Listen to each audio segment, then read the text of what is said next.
60 seconds academy में आप सभी का स्वागत है। नमस्ते स्टूडेंट्स, आज हम बायोलॉजी क्लास 11 के सब यूनिट 01 डाइवर्सिटी पार्ट ए पर एक गहरी नजर डालेंगे। बिल्कुल, हम खास तौर पे द लिविंग वर्ल्ड और बायोलॉजिकल क्लासिफिकेशन चैप्टर्स के सबसे महत्वपूर्ण एनसीईआरटी डायग्राम्स को कवर करने वाले हैं। हाँ, और हमारा लक्ष्य सिर्फ डायग्राम्स दिखाना नहीं है, बल्कि आपको इन डायग्राम्स की एक इंट्यूटिव अंडरस्टैंडिंग देना है। और साथ ही हम कॉमन एग्जाम ट्रैप्स के बारे में भी बात करेंगे, मतलब वो जगह हैं जहां अक्सर गलतियां होती हैं। और कुछ एग्जाम हैक्स और मेमोनिक्स भी साझा करेंगे ताकि आप नीट और जेई में मैक्सिमम अंक ला सकें। तो चलिए बिना समय बर्बाद किए शुरू करते हैं।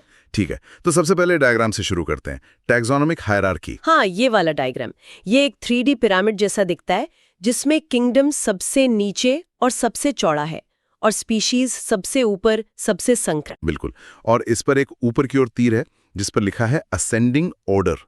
यहाँ याद रखने वाली बात यह है कि जैसे जैसे हम स्पीशीज से किंगडम की ओर बढ़ते हैं, कॉमन कैरेक्टर्स कम होते जाते हैं, है ना? एकदम सही, कॉमन कैरेक्टर्स कम होते जाते हैं। इसके लेबल्स भी बहुत जरूरी हैं। स्पीशीज, जो वर्गीकरण की मूल इकाई है, फिर genus, family, order, class, phylum या पौधों के लिए डिवीजन, और आखिर में किंगडम। हाँ, और यहीं पर आता है पहला नीट एग्जाम ट्रैप।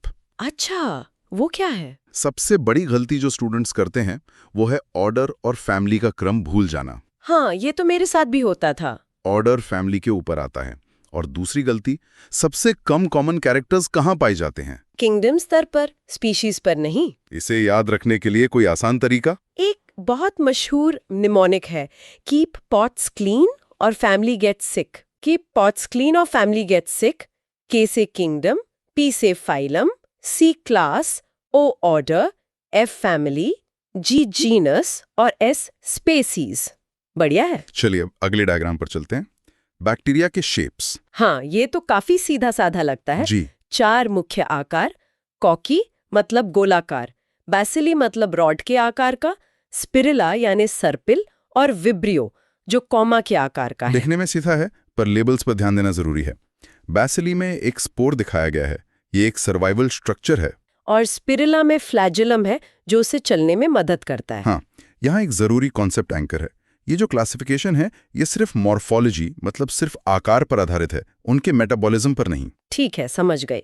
तो यहाँ एग्जाम ट्रैप क्या हो सकता है? स्पोर को लेकर याद रखिए, स्पोर पेरिनेशन के लिए है, मतलब मुश्किल परिस्थितियों से बचने के लिए, रिप्रोडक्शन के लिए नहीं। अच्छा, ये बहुत जरूरी पॉइंट है।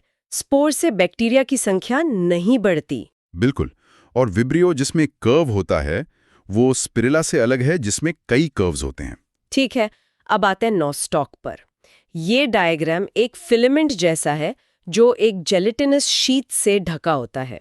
और इसमें कुछ खास सेल्स होते हैं जिन्हें हेट्रोसिस्ट कहते हैं। इसके 3 मुख्य लेबल हैं, हेट्रोसिस्ट, म्यूसिलेजिनस शीथ और वेजिटेटिव सेल। हाँ, तो हेट्रोसिस्ट का काम है नाइट्रोजन फिक्सेशन, म्यूसिलेजिनस शीथ सूखने से बचाता है, और वेजिटेटिव सेल वो फोटोसिंथेसिस करता है। तो इसका कॉन्सेप्ट एंकर क्या है?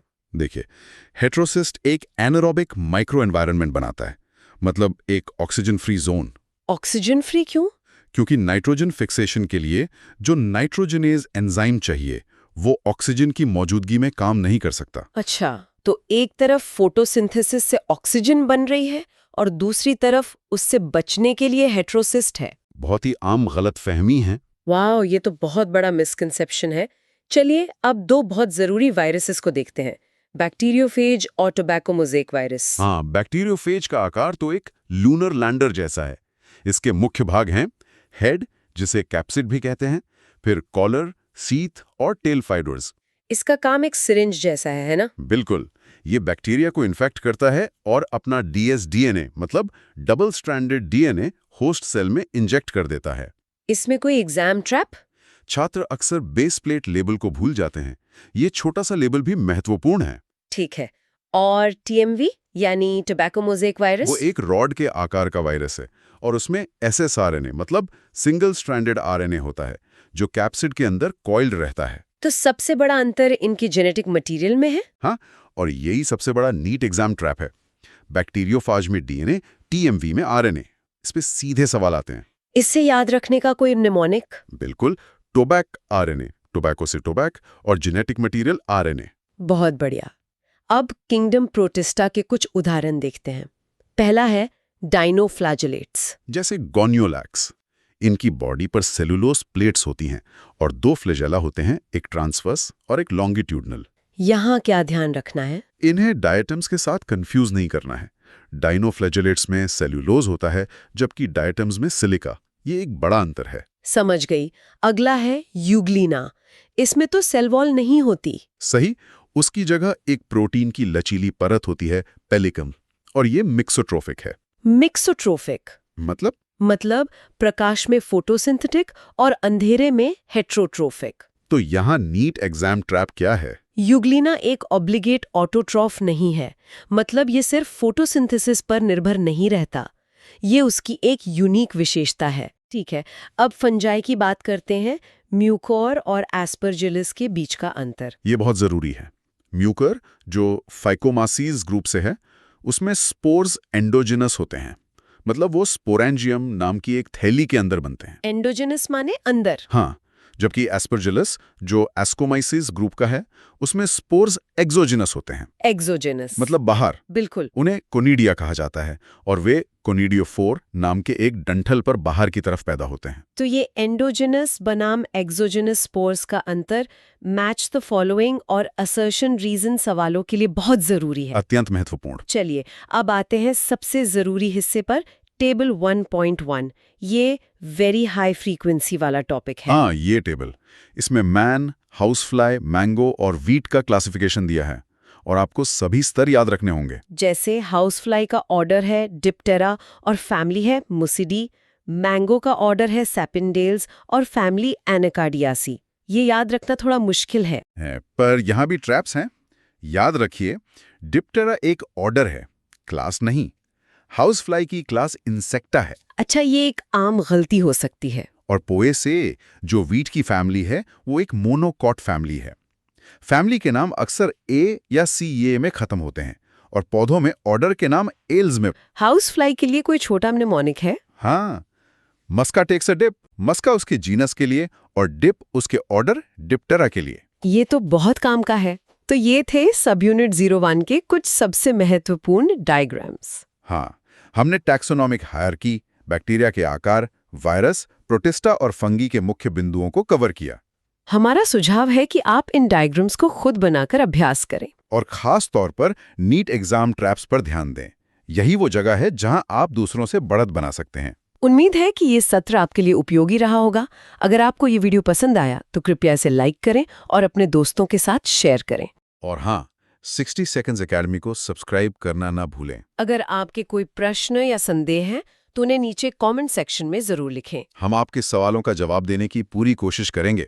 अगली बार तक पढ़ते रहें। तो पिछले ऑडियो में हमने डाइवर्सिटी यूनिट के सारे कॉन्सेप्ट्स को अच्छी तरह समझ लिया। अब बारी है उस नॉलेज को पक्के मार्क्स में बदलने की। चलिए सीधे टैक्सोनॉमिक हायरार्की के एनसीईआरटी डायग्राम से शुरू करते हैं। इसे याद रखने का तरीका तो हम सबको पता है कि पॉट्स क्लीन और फैमिली गेट सिक। और यहीं से मतलब एग्जामिनर का खेल शुरू होता है। ये मिनोमिक बहुत काम का है, लेकिन एग्जाम के प्रेशर में स्टूडेंट सबसे पहली गलती कहाँ करते हैं? ऑर्डर और फैमिली की पोजीशन में। अच्छा, नीट में ये सीक्वेंस बेस्ड सवाल इतनी बार आया है और हर बार कुछ स्टूडेंट्स फैमिली को ऑर्डर से पहले मार्क कर देते हैं। हाँ, क्योंकि एफ पहले आता है दिमाग में। एग्जैक्टली। लेकिन मिनोमिक में ओ यानी ऑर्डर पहले आता है, फिर फैमिली आता है। तो ये याद रखना है, हायरार्की में ऑर्डर फैमिली के ऊपर होता है। ये तो हुई याद रखने की बात, लेकिन जो दूसरा कॉन्सेप्चुअल सवाल यहाँ से बनता है वो कॉमन कैरेक्टर्स को लेकर है। सवाल आता है सबसे कम कॉमन कैरेक्टर्स किस टैक्सोनॉमिक लेवल पर मिलेंगे, और दिमाग तुरंत स्पीशीज की तरफ भागता है। बिल्कुल, और यही वो ट्रैप है जिसमें 90% स्टूडेंट्स फंसते हैं। इसे ऐसे सोचकर देखिए, स्पीशीज लेवल पर हम सिर्फ इंसानों की बात कर रहे हैं, होमो सेपियंस। तो हमारे बीच तो लगभग सारे कैरेक्टर्स कॉमन हैं। सही है। अब एक लेवल ऊपर चलिए, क्लास मेमेलिया पर। यहां अब इंसान, बिल्ली और वेल तीनों आ गए। कॉमन कैरेक्टर्स हैं पर बहुत सारे अलग भी हो गए, है ना? हाँ, बिल्कुल। अब सोचिए सबसे ऊपर किंगडम एनिमेलिया पर। यहां आप एक इंसान की तुलना एक केंचुए से कर रहे हैं।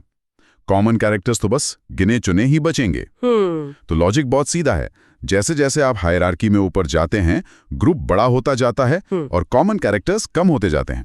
तो सबसे कम कॉमन कैरेक्टर्स मिलेंगे किंगडम में, जिसमें मैन, हाउसफ्लाई, मैंगो और वीट का क्लासिफिकेशन दिया है। कहते हैं कि ये वो टेबल है जिससे सवाल आने का चांस सबसे ज्यादा होता है। बिल्कुल, नीट में तो ये डायरेक्ट मैच द फॉलोइंग सवाल बनकर आता है। यहाँ सबसे बड़ा धोखा होता है हाउस फ्लाई के क्लासिफिकेशन में। उसका ऑर्डर है डिप्टेरा। अच्छा। एग्जामिनर जानबूझकर ऑप्शन में डिप्टेरा को क्लास की जगह पर रखता है और स्टूडेंट्स जल्दी में उसे इंसेक्टा की जगह सही मान लेते हैं। याद रखिए, डिप्टेरा एक ऑर्डर है, क्लास नहीं। क्लास तो इंसेक्टा है। अच्छा, तो सफिक्स से भी तो कुछ मदद मिलती है ना? जैसे फैमिली के नाम के आखिर में कुछ खास होता है। हाँ, ये एक बहुत पावरफुल टूल है। जानवरों की फैमिली के आखिर में हमेशा आइडे लगेगा, जैसे होमिनिडे या मस्किडाए, और वहीं पौधों की फैमिली के आखिर में ऐसी लगता है, जैसे एनाकार्डिएसिए या पोएसिए। ये छोटा सा पैटर्न आपको 4 मार्क्स दिला सकता है। मतलब बायोलॉजिकल क्लासिफिकेशन में जो दिखता है वो हमेशा उतना सीधा नहीं होता। और ये धोखा माइक्रोस्कोपिक लेवल पर भी है, जैसे बैक्टीरिया के शेप्स के डायग्राम्स। बहुत सही पकड़ा आपने। बैक्टीरिया के shapes, quasi, bacilli, spirilla, vibrio, ये डायग्राम सीधे लगते हैं। लेकिन बैसिलाई, जो रॉड शेप्ड बैक्टीरिया है, उसके डायग्राम में एनसीईआरटी ने एक स्पोर दिखाया है। और नीट का ये पेटेंट सवाल है, what is the function of a spore? पहला ही ऑप्शन होता है रिप्रोडक्शन, और स्टूडेंट्स उसे टिक करके आगे बढ़ जाते हैं, ये सोचकर कि सवाल बहुत आसान था, और वहीं पर नेगेटिव मार्किंग हो जाती है। देखिए, रिप्रोडक्शन का मतलब है अपनी संख्या बढ़ाना, पेरिनेशन का मतलब है बस जिंदा रहना। ओके। बैक्टीरिया स्पोर तब बनाता है जब माहौल खराब हो। वो अपनी सारी जरूरी मशीनरी को एक मजबूत कवच में बंद कर लेता है। ये एक तरह का बायोलॉजिकल टाइम कैप्सूल है जो सही समय आने का इंतजार करता है। ये सर्वाइवल की स्ट्रैटेजी है, रिप्रोडक्शन की नहीं। बायोलॉजिकल टाइम कैप्सूल, कमाल है। इसी तरह का एक और डायग्राम जो बार बार पूछा जाता है वो है नॉस्टॉक का। देखने में तो किसी एल्गी की कॉलोनी जैसा लगता है। और यही इसका सबसे बड़ा धोखा है। नॉस्टॉक एक एल्गी नहीं है, ये एक सायानोबैक्टीरिया है जो किंगडम मोनेरा में आता है। इसके डायग्राम में 2 लेबलिंग बहुत जरूरी हैं, हेटेरोसिस्ट और म्यूसिलाजिनस शीथ। अच्छा। यहां से नीट में क्लासिक असर्शन रीजन सवाल बनता है। असर्शन, नॉस्टॉक में हेटेरोसिस्ट नाइट्रोजन फिक्सेशन करता है। रीजन, यह नाइट्रोजनेज एंजाइम को ऑक्सीजन से बचाने के लिए एक एनारोबिक एनवायरनमेंट बनाता है। मतलब नाइट्रोजन फिक्सेशन के लिए ऑक्सीजन एक दुश्मन की तरह है? बिल्कुल, नाइट्रोजनेज एंजाइम ऑक्सीजन की मौजूदगी में काम नहीं कर सकता। हेटेरोसिस्ट की मोटी दीवारें ऑक्सीजन को अंदर आने से रोकती हैं। तो दोनों स्टेटमेंट सही हैं और रीजन असर्शन का करेक्ट एक्सप्लेनेशन है। अब यहीं पर जेईई एडवांस्ड वाले दिमाग लगाते हैं। वो एक कंडीशन बेस्ड सवाल बनाएंगे। अगर नॉस्टॉक को हाई ऑक्सीजन वाले माहौल में रखा जाए तो उसके नाइट्रोजन फिक्सेशन रेट पर क्या असर होगा? जवाब सीधा है, रेट बहुत कम हो जाएगा। मतलब एक ही कॉन्सेप्ट को नीट सीधे पूछता है और जेईई उसे अप्लाई करवाता है। शानदार। अच्छा, एक और डायग्राम है डिवाइडिंग बैक्टीरियम का। वो उतना फ्रीक्वेंट तो नहीं है, पर क्या उसमें भी कोई प्याज है? फ्रीक्वेंसी कम है पर कॉन्सेप्ट जरूरी है। वो डायग्राम बाइनरी फिजन दिखा रहा है। एग्जाम में ट्रैप होता है इसे एमाइटोसिस से कंफ्यूज करना। बस एक बात याद रखनी है, प्रोकैरियोटिक डिवीजन में कोई स्पिंडल फाइबर्स नहीं बनते, कोई प्रॉपर न्यूक्लियस नहीं है, तो उसके टूटने का सवाल ही नहीं। सही। बस डीएनए रेप्लिकेट होता है और सेल बीच से पिंच होकर 2 में बढ़ जाता है। इन डिसेप्टिव अपीयरेंसेस की बात करें तो वायरसेस तो इसके मास्टर हैं, और इनमें भी 2 डायग्राम्स का मुकाबला क्लासिक है, बैक्टीरियोफेज और टोबैको मोज़ेक वायरस। इसको देखिए, उसका स्ट्रक्चर किसी लूनर लैंडर जैसा लगता है। Head, collar, sheath, tail fibres. Labelling में स्टूडेंट्स अक्सर बेस प्लेट को भूल जाते हैं, लेकिन असली खेल इसके हेड के अंदर है। बैक्टीरियोफेज के अंदर डबल स्ट्रैंडेड डीएनए, डीएसडीएनए होता है। एक मिनट, ये तो बहुत बड़ा फर्क है। मतलब एक वायरस डीएनए इस्तेमाल कर रहा है और दूसरा आरएनए। बहुत अच्छा सवाल है। ये सिर्फ एक फैक्ट नहीं है, ये उनकी पूरी लाइफ स्ट्रैटेजी तय करता है। अब इसकी तुलना कीजिए टोबैको मोज़ेक वायरस टीएमवी से। ये रॉड शेप्ड वायरस है और इसके अंदर जेनेटिक मटेरियल है single stranded RNA, एसएसआरएनए। एसएसआरएनए। Exam pressure में डीएनए और आरएनए का ये फर्क भूल जाना बहुत आम है। तो इसे याद रखने का कोई तरीका है? एक छोटा सा ट्रिक है, टोबैक आरएनए, टोबैको में आरएनए आता है तो टीएमवी एक आरएनए वायरस है, बैक्टीरियोफेज एक डीएनए वायरस है।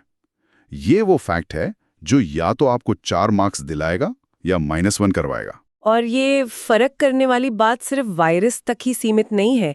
किंगडम प्रोटिस्टा तो जैसे कंफ्यूजन का ही दूसरा नाम है। बिल्कुल, प्रोटिस्टा एक ग्रैब बैक किंगडम है।